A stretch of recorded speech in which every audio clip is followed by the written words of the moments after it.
Hey, everybody. Welcome back to another episode of In Your Wheelhouse, brought to you by WheelHouse IT. As always, I am your host, Todd Rosales. We hope that you've been enjoying these series. We hope that you've been able to watch them, have a little fun with us, and get a slight education out of these and learn some best practices that you can apply to your business on a daily basis. In our next episode, or our episode that we're filming right now, we have a great guest and a longtime partner of WheelHouse IT. With everything going on in the world and the pandemic going on, and honestly, remote work not going away anytime soon, there is a huge need, more so than originally, for cybersecurity and a need to make sure that although your workers are in different locations, that they can continue to work safely, securely, and let's be honest, in a very compliant manner. Just because people are working from home doesn't mean that compliance no longer applies to their job. So with that, we're going to welcome today's guest, Ilia Sotnikov, VP of Product Management for Netwrix.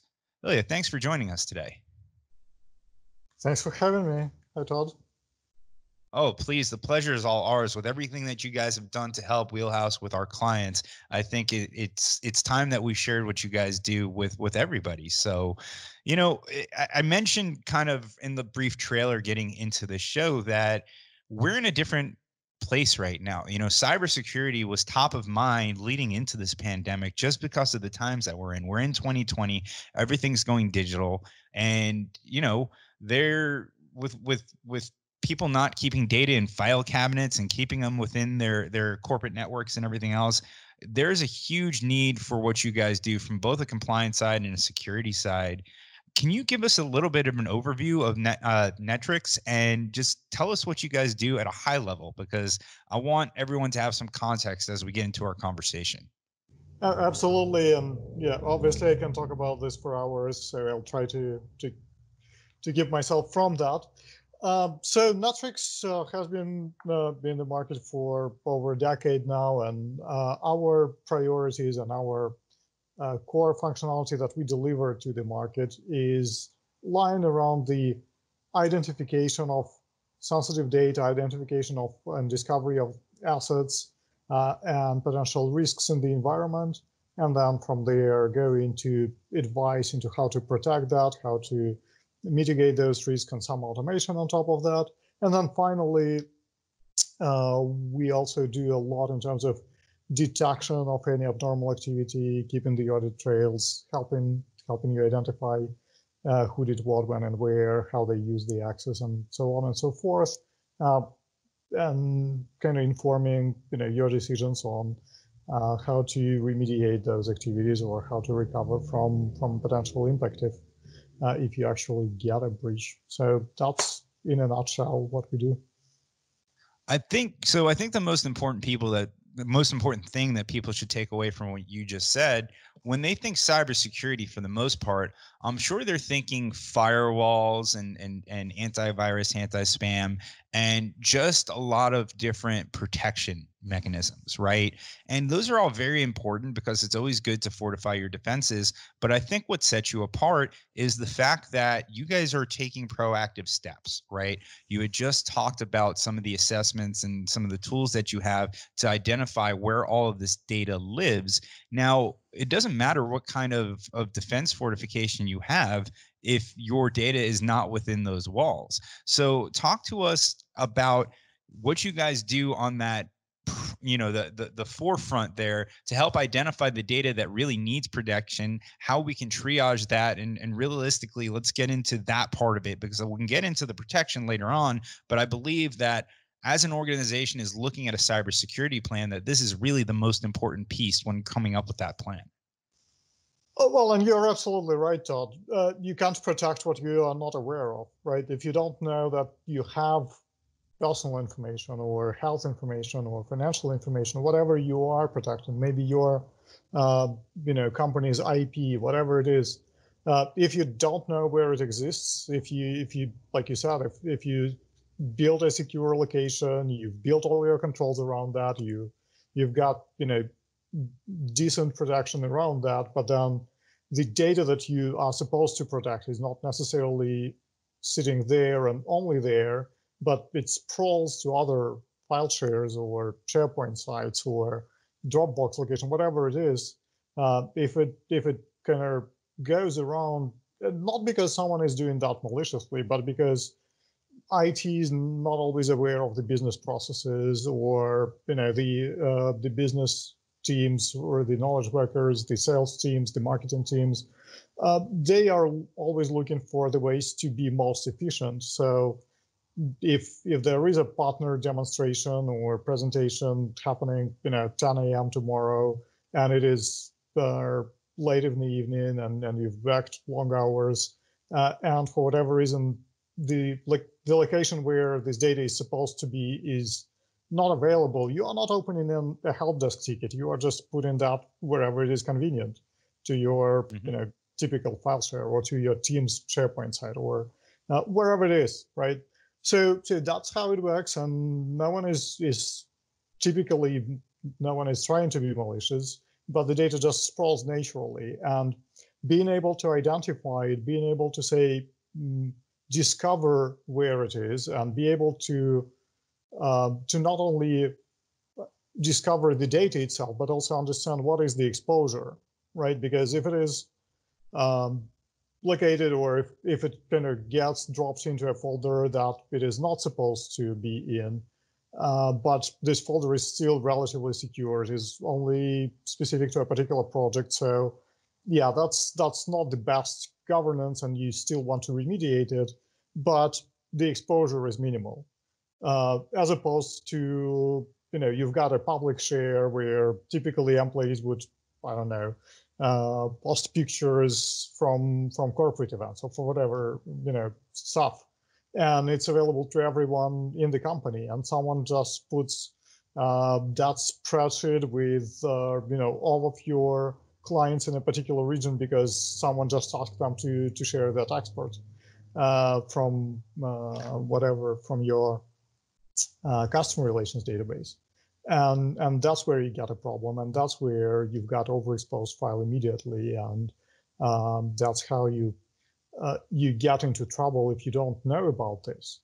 And then if you look at what happens next, is typically the regulators that, in a case of a breach, go into the investigation, they will be far more severe in terms of punishment and fines if they find that you actually have the policies where the data is supposed to be, if you have this data leaked from the place outside of that designated location. So they will say, hey, this is not just the data leak that you had, you also failed to follow your own policies, and that's another violation. So that kind of makes your punishment much more severe, and almost adds like a multiplier to the fine that you may get there. So that's the problem, and that's the risk that companies are trying to avoid by this discovery process, and by this process of identifying what is where, who has access to that, how much is that exposed, how quickly you want to take action to remediate it. Because there always is a balance. If the data is there, it might be for some business reason, and you need to consider that. If you just kind of remove it from there or block all access, you may actually cause a completely different set of troubles.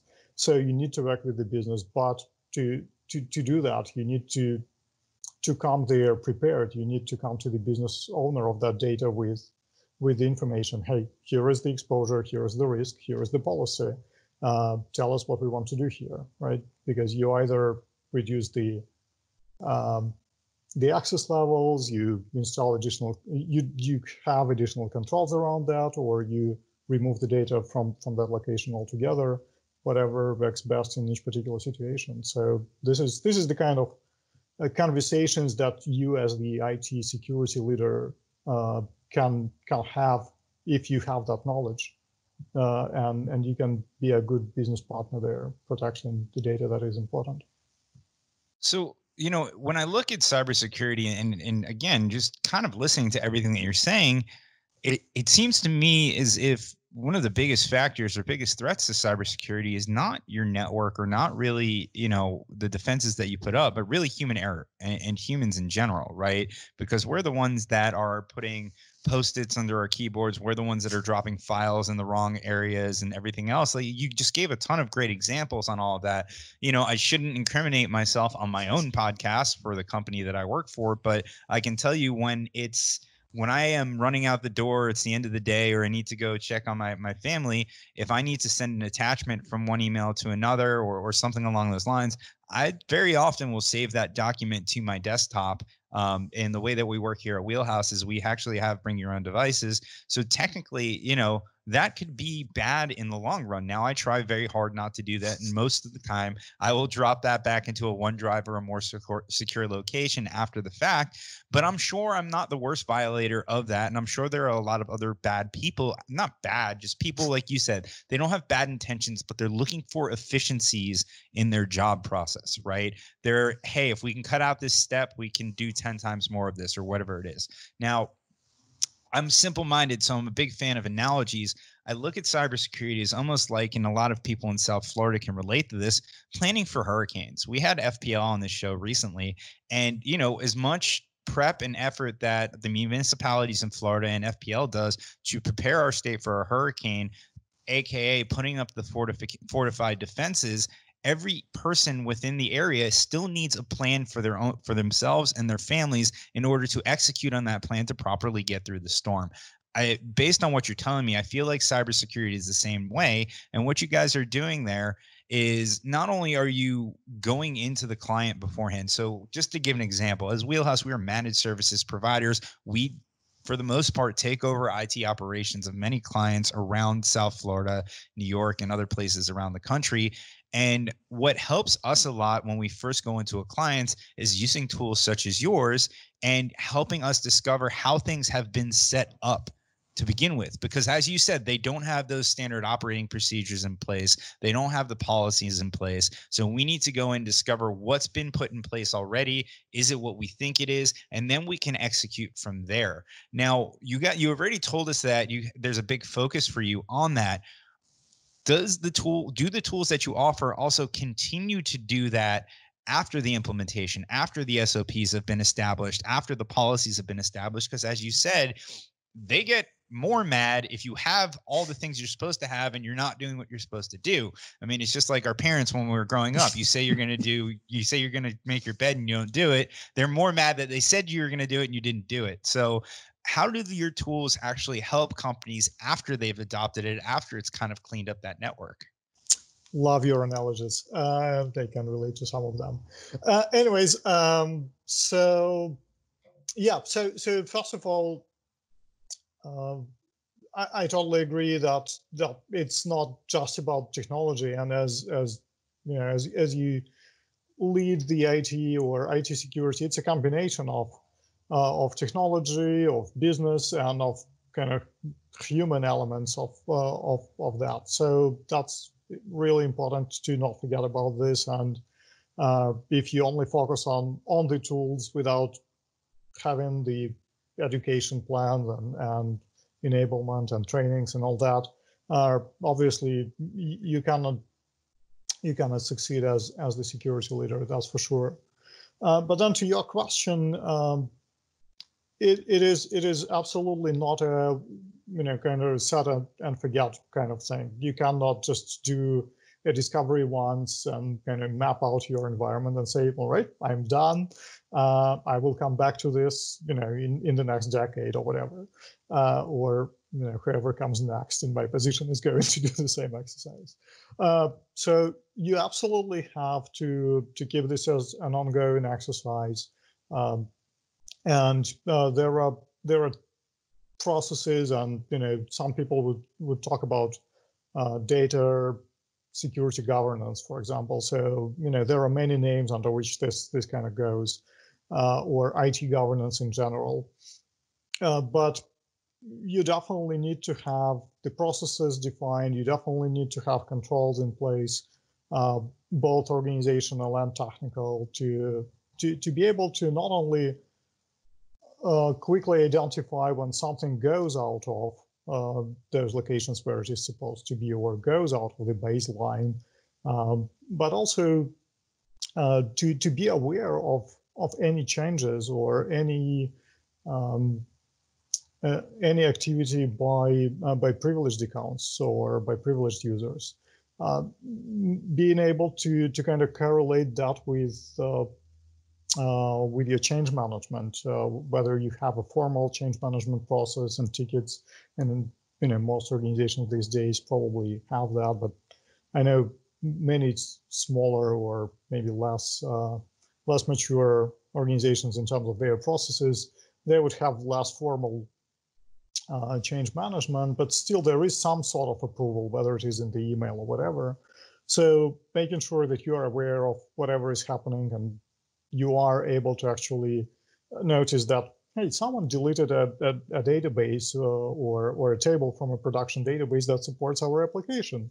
Is that what was supposed to happen? Or someone just dropped that file that contains data subjects to PCI into this location, and looks like this is not part of our cache holder environment. Is this supposed to happen, right? So those kind of things. So that's why it is a continuous process. You need to have this audit trail in place, and you need to define, what are the things that you want to look at periodically, maybe once a week, maybe once a day, whatever is the right schedule for you. And then what are the more severe things that you want to be notified right away about, and then set up your alerting around that. So absolutely, this is very important to not only get it to the right state, if you can ever achieve that, but kind of maintain it that way. So we've only scratched the surface of what Netwrix can do, right? We're talking about compliance data, we're talking about auditing, and listen, folks, these auditing bodies exist for one reason: to find violations, right? That's, I mean, I hate saying it, but they're holding you to their standards, but they're not coming in to slap you on the back and say everything's good. Their job, and listen, I worked in retail managers were the exact same way. They came in and they tried to find something out of place, and that's what these auditors are doing by leveraging these tools. It's going to make, when those audits come around, it's going to make your life that much easier, because you're going to be in control of where that data is. You're going to have access to it, and you're going to be able to present that and replicate it as needed when these governing bodies come around. Now, shifting gears here, this is much more than an auditing and compliance tool. We're not just saying, okay, if you have HIPAA compliance, high tech, GDPR, PCI, whatever it is, that this is a tool for you. This is a general tool for anybody who's looking to enhance their cybersecurity. I don't mean general, but it also helps you internally. So I'm familiar with, you guys do, obviously, because we're partners, but I spent a little bit of time on the website looking at some of the success stories. And I think some of the coolest things that you guys do is really the threat protection, right? You're able to see where people are logging in from, failed login attempts, if they're logging in from multiple locations over a certain period of time. So what it's actually doing is giving somebody insight into the attacks that they're getting. How important is it to understand and see these patterns, knowing that if somebody logs in at 2:00 at night, oh, that's just Rory and he works really hard and he's up all night working, or somebody's trying to use his identity to break into our network? Yeah, so that's one of the most challenging parts, right? When the account actually has the legitimate access to systems and data, and for whatever reason this account starts to do something, not following the usual pattern of activity, and that's where you can start being worried. And obviously the pandemic and the shift back from home changed the normal patterns for pretty much all of us for a large part. And someone is joking, it's not working from home, it's living in the office. So that's what we do today, right? So maybe logging on at 2 a.m. is something that actually more legit than it used to be just a few months ago. But in reality, that's the difficult thing to detect, right? When whether the account is compromised or a person is worried about potential layoffs, and unfortunately we all know that companies had to shrink their businesses in the last few months, and starts to do some stupid things like downloading all the customer data, whatever it is. And you definitely want to know about things like that. You definitely want to see if someone starts copying, the entire contents of a corporate SharePoint site to a thumb drive or whatever. So this is the kind of functionality that we definitely provide with Netwrix Auditor. And what we are trying to do there is not just give you an alert, hey, this is happening. I don't know. There were 15 unsuccessful failed login attempts, or there was this unusual log on, from this location at 2 a.m. or whatever it is. We also try to give you as much context as we can. So with combining this event information with data around, what is this account, which groups does it belong to, what is this person's manager's email address, whatever. So, things that you as a security analyst or the operator need to quickly triage and assess and make that decision. Like, do I need to escalate it further, or do I need to kind of write it off as a kind of just a one-off thing and nothing out of normal?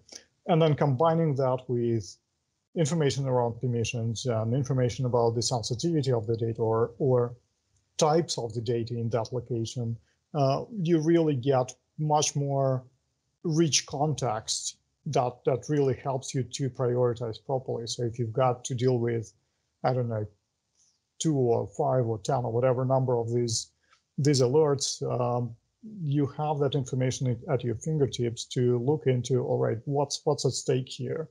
Maybe this particular behavior or this particular alert is not that important because this folder is more or less secure and does not necessarily contain too much of the information, versus something else where you have larger volumes of customer data, for example, or whatever it is.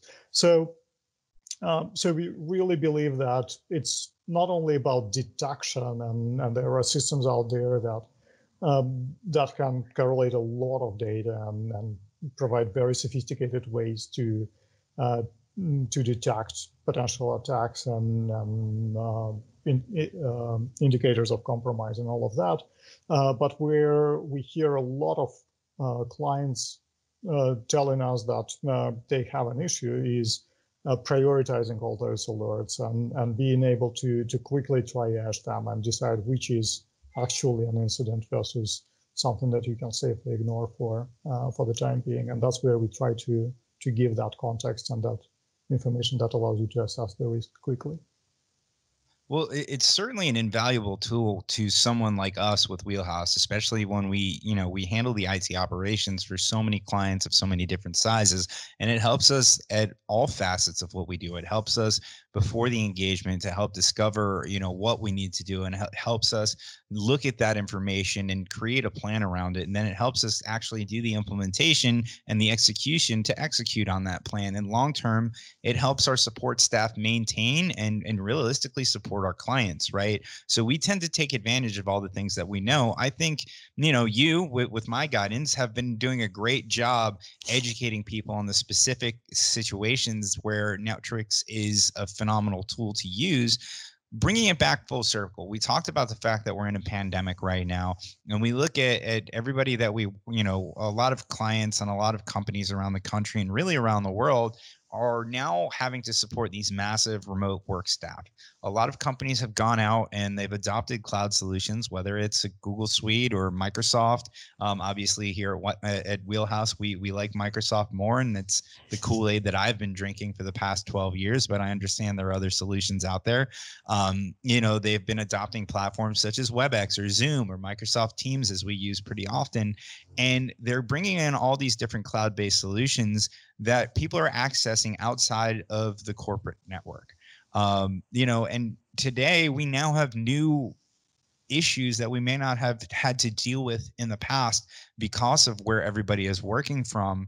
Let's go high level here. And what are some things that business owners and security experts within these organizations should be careful about doing as we're looking at this next phase of, we'll call it the IT network or the corporate network, that is a lot more disconnected than it was before? Because I believe, and I'm pretty certain I'm correct, you guys pretty much work across all the major cloud platforms as well.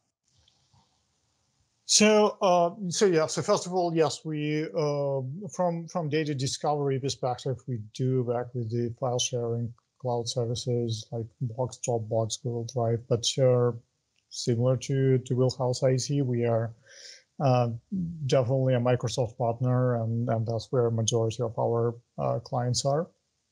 And that's where a majority of everybody should be. Just my personal opinion. We'll throw that out there, but go on. So Office 365 and SharePoint Online and OneDrive and Teams are definitely a big part of that. Or I think they changed their marketing recently, and it's not Office 365 any longer. It's Microsoft 365 for whatever reason. Whatever. I believe you're right, but it'll always be Office 365 in my heart. Microsoft is really good at confusing people with naming of their products. So hopefully Satya Nadella is not watching this episode. Anyways, well, I thought they're good at something. They shouldn't be mad at me. So in terms of what business owners and security and IT leaders should be doing or should be aware of in these changing times, I think fundamentally, like on the highest possible level, things didn't really change that much. You still have to protect data that needs protection. You still need to make sure that the three pillars of security, confidentiality, integrity, and availability of data and services are there, and you work with that. So on the very, very high level, you still manage the risk. You still ensure the data is confidential, the integrity is not violated, and availability is there. But then the details and the systems that we work with are those that changed. So on the fundamental, why you do security and what you do, it maybe not is changing that much, but it really changes a lot on how you approach this. So the tools and specific functionality is different and varies based on which system you are using, or in case of Microsoft 365, which tier you are paying for. So obviously E5 has much more broad tool set that helps you to work with the risks and security. And then if you are on E3 or below that, you probably have fewer tools that are available to you out of the box. So all of those things you have to consider. And I think over these few months, if you look at this, like March and to some extent April, was that time when everybody was rushing to get to this new way to continue to stay in business. So at that time, availability probably was way more important and took precedent of everything else people had to do. So at that time, it looks like a lot of companies were making trade-off decisions, right? Maybe not going through all this risk management exercise and maybe trading some of the security and for business continuity. And so as they took on those higher risks, May and June, sort of maybe some companies are doing this till now, was the time when a lot of companies were sort of taking that pause and looking around and saying, all right, so what have we compromised potentially? What were those decisions that we made when we were rushing everyone to work from home? Which systems we had to expose that we may want to lock down a little bit? What are the additional controls that we need to have today to compensate for those decisions? And so I think to a large extent, this sort of patching of those holes that were created during that crash is over now.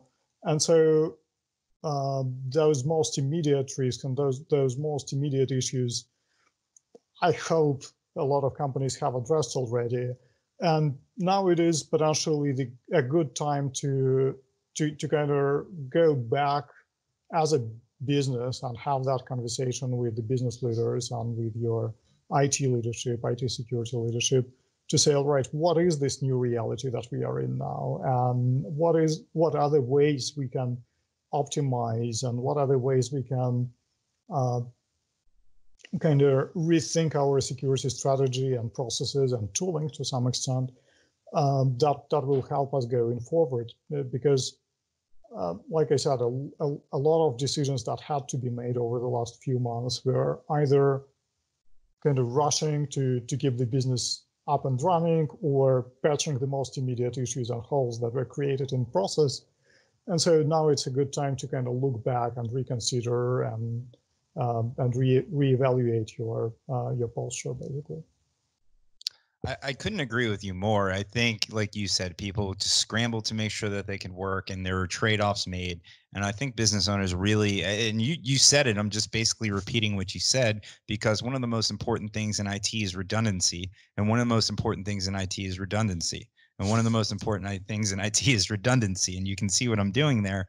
But, at this point, remote work and the situations that we're in are going to be here for a while. We need to look at making it more permanent, and we need to make sure that we're covered in the situation in that we're covering remote workers, and that we're going to be outside of the corporate network for a while. So, we've been talking for a while now. We're coming up on the tail end of the show here.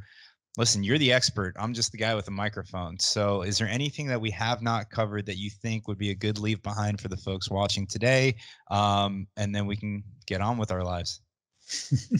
So I think we covered a lot, really. I guess one thing that I've always been preaching, and I cannot stress more, is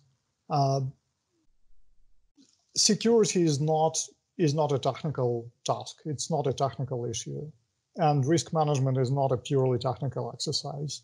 The reason why IT and IT security exists is to support your businesses, to support the mission of your organization. So, whatever decisions you make, you have to base them on understanding what are the opportunities, what are the business goals, and what are the business priorities for your organization.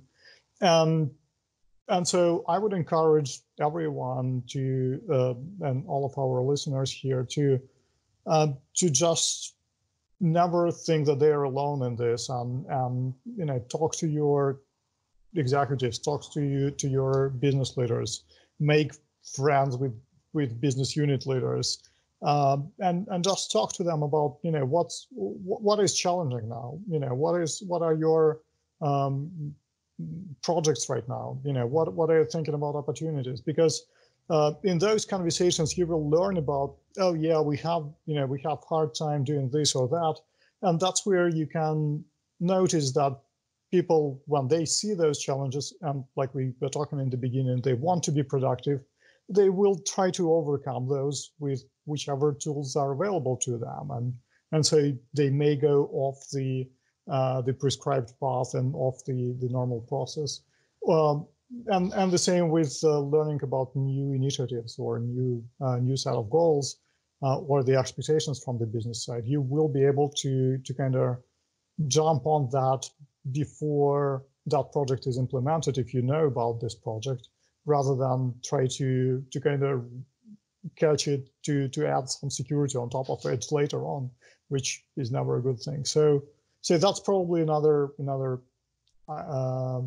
area we did not really cover, but it is really important, and I try to kind of talk to that in every conversation I have. Absolutely. I mean, security should always be top of mind whenever you're doing anything related to technology. But unfortunately, this is all the time we have for today. Ilya, thank you so much for joining us. Thank you so much for sharing your wisdom. And if there's anything else that you would like to promote or discuss before we go, now would be the time. No, this is great, Todd. Thanks for having me. This has been a good conversation. Please visit us at netwrix.com. By the way, we just published a survey results, a report on the IT trends and how the pandemic changed them in 2020. So if you go to netwrix.com research area there, you can download that and kind of see what is happening in the industry.